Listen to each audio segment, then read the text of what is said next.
Well, hello YouTube. This week and last week and next week, all around Australia, we're welcoming the new medical graduates into the system, the new interns in Australia. Hello. I hope you're having a great orientation. I hope you're getting shown lots of things and people are supporting you and helping you out. This is an exciting time of the year. So, I was going to do some tips, but hey, it's been about 20 something years since I actually was an intern. Sure, I am responsible for interns, I'm a director of training for interns. I do know a little bit about internship, but I thought we'd turn to the internet. So for a couple of years or more now, the print team, that's the team that runs the pre-internship conferences here in Australia, have been encouraging people to send, mainly doctors I guess, but also actually other health professionals to send in their tips for new interns, and they use the hashtag tipsfornewdocs as a way of collecting some of these ideas and information. So there's a heap out there, and actually one of the exciting things, obviously with Twitter, this sort of idea goes viral and you'll see some suggestions from people from the UK and North America and a range of other places. I've just collected some of my favourites and I've tried to theme them and organise them, and I thought we'd just go through them. So the first thing to say is that obviously the new interns are looking for information and advice, and you can see here from Danielle and Jessica, two new interns starting out this year, that they are really open to suggestions, help, advice from their colleagues. So the first lot of tips that I wanted to highlight, and I think this resonates a lot with me because I'm very much believe in medicine being a team effort, a team sport. Some people talk about, but I think it's more a teamwork, it's a team environment, and it's important to recognise and respect the broader team, including the patients and family in medicine that you're working with. And not feel like you're on your own, that you've got to do things on your own, but you also have to develop an element of respect for your colleagues. So, as Paula says, medicine is a team sport, not a tribe of individual doctors. Don't be afraid to ask questions, very important. James Perlman, listen to your colleagues, particularly the nurses and allied health. They know lots, they've got a wealth of experience and patience. And also leave work at work when you go home. Always ask questions again and you will learn. Always eat your lunch. That one comes up a fair bit. Again, Paula retweeting from Louise, about the importance of liaising with GPs as part of the broader team. And then the pharmacists chime in and say, look, welcome new interns. We're also happy you're here and helping you to find your way. Don't be afraid to ask questions. Pharmacists have a wealth of information about medications, by the way, as well as other information about things in the hospital and health service. Then a couple of tweets from Luigi. Can't believe I started internship 12 months ago. It just feels like last week. Again, ask all the questions. Very important. Ask questions. Absolutely no one expects you to be the expert on everything or anything in particular.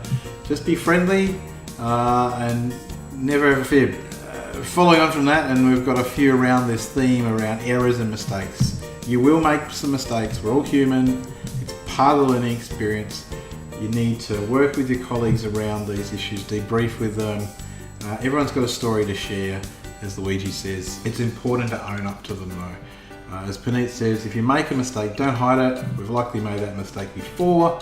It's okay. Hiding it could have grave consequences for your patient and for you if it comes to light. So, if you think something wrong has happened, sing out, let someone know. From Print Pearls, don't be afraid to call a MET call. So that's the medical emergency team, code blue I guess in some places, or just a code or emergency response, whatever it is in your hospital. If you're worried about a patient or someone looks sick, call for help.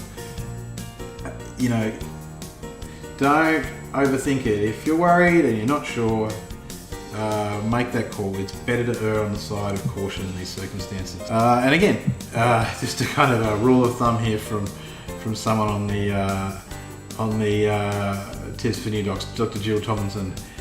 If your patient tolerates a Goodell, call a code. If you can't quite feel a pulse, call a code. If you're panicking and you don't know what to do, if you're panicking and you call a code. And I'm not going to Not going to go through the whole lot, but if your registrar wants a code, call a code. If the nurses want a code, call a code.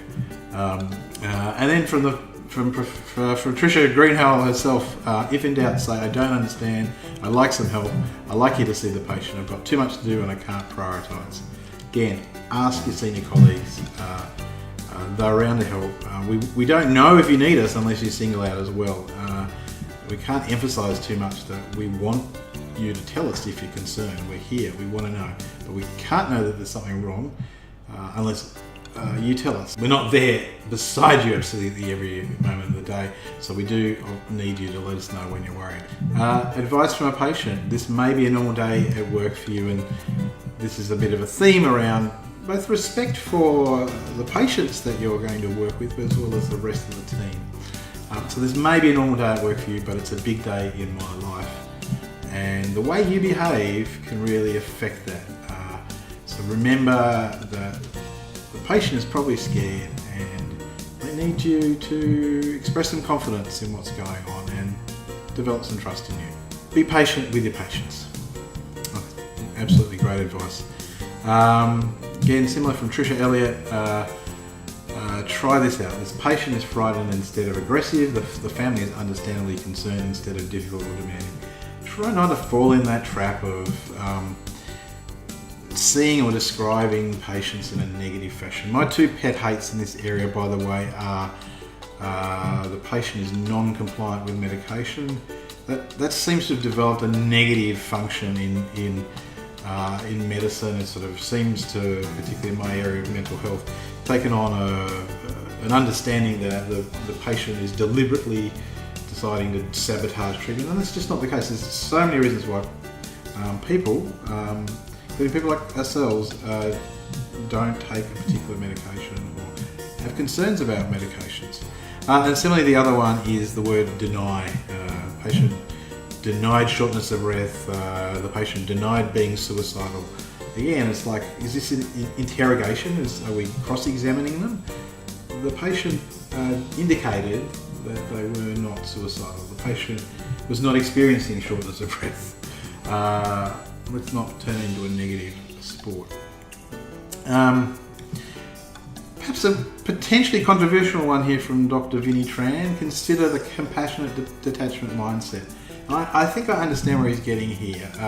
There is a bit of a sweet spot, a balance between getting too invested in the well-being and the emotion of your patients versus being just too detached from it and not giving a damn anymore about what you're doing. So everyone has to develop that balance. I think it's important to have a caring attitude when you come to work, but as others have said, be able to leave that at the door on your way out at the end of the day, at least some of the time, so that you don't get burnt out yourself. So don't be, not too empathetic so that you're not suffering, but not too detached so that you still care. And I think that's important to be thinking about how that you're going to manage that balance.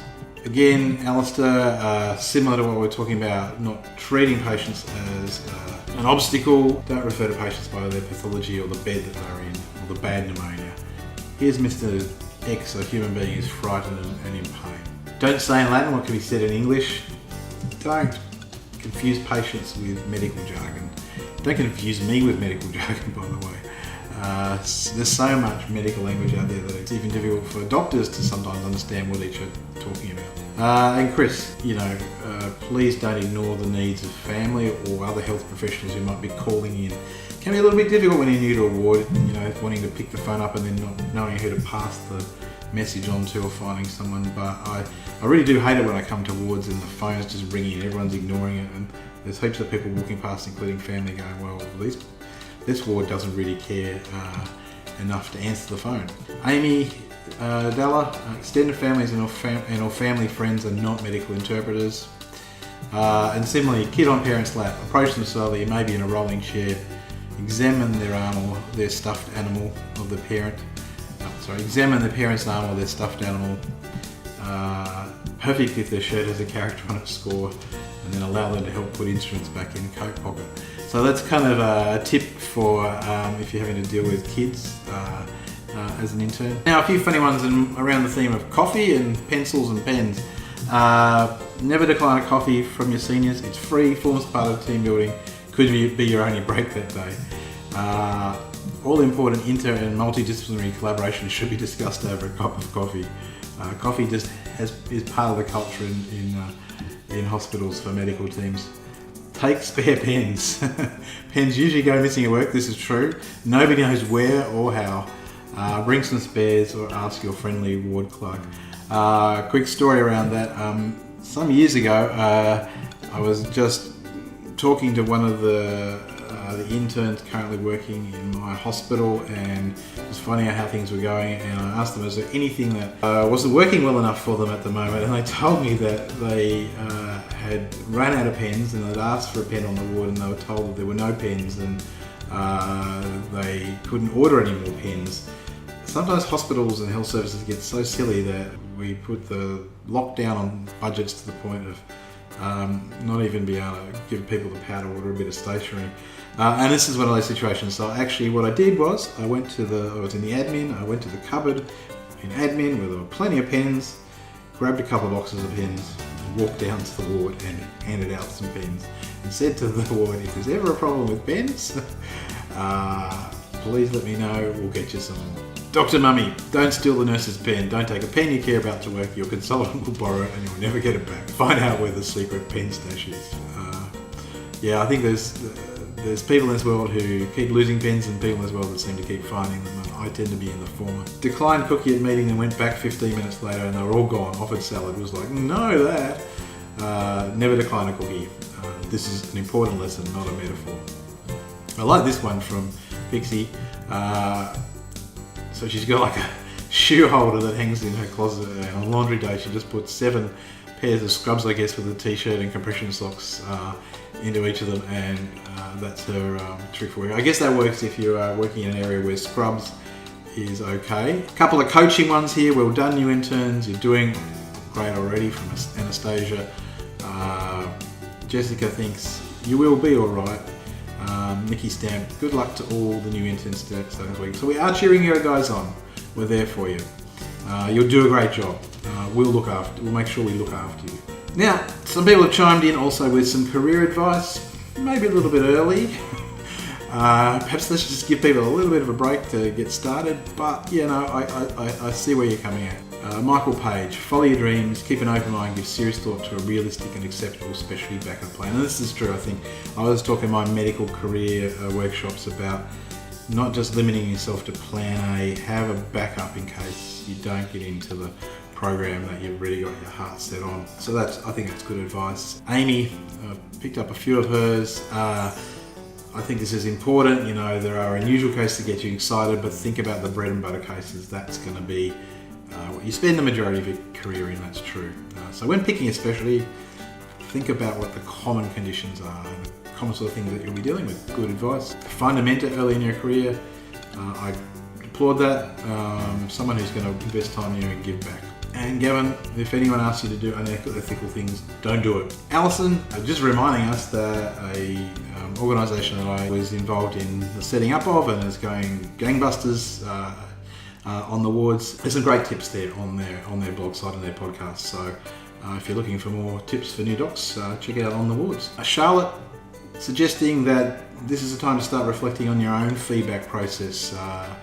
Not surprised to hear someone say that they've had variable types of feedback from supervisors. This is a time to think about, are you giving good feedback and how can you improve in terms of the feedback that you give. Tatiana, suggesting that a phone call really helps, and look, I can only echo those thoughts that often we spend time now these days emailing, tweeting, doing things on the computer.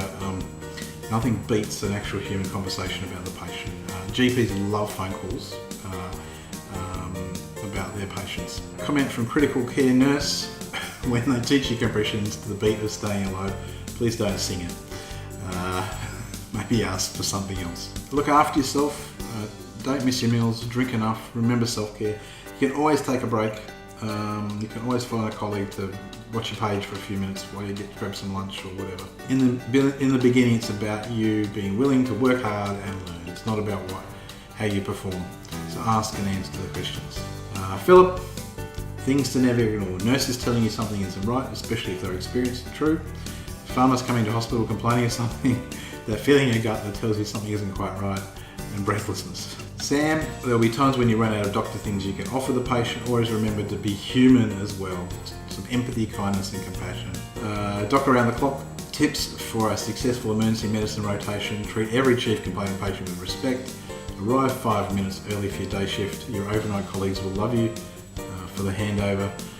I love this one, and I've never been able to master these myself.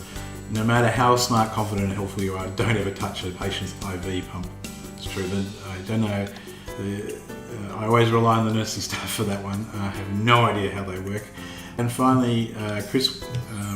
Finally, from Chris, when the consultant asks if you want to leave early as it's not too busy, there is only one answer, which is to leave, because it's probably going to be one of those rare chances to catch up on the extra time that you've already been putting in. Consultants have got your back as well, and we want to look after your welfare. So those are tips for new docs. If you want to join in the Twitter conversation, all you have to do is do that hashtag tipsfornewdocs and add your own suggestions and advice.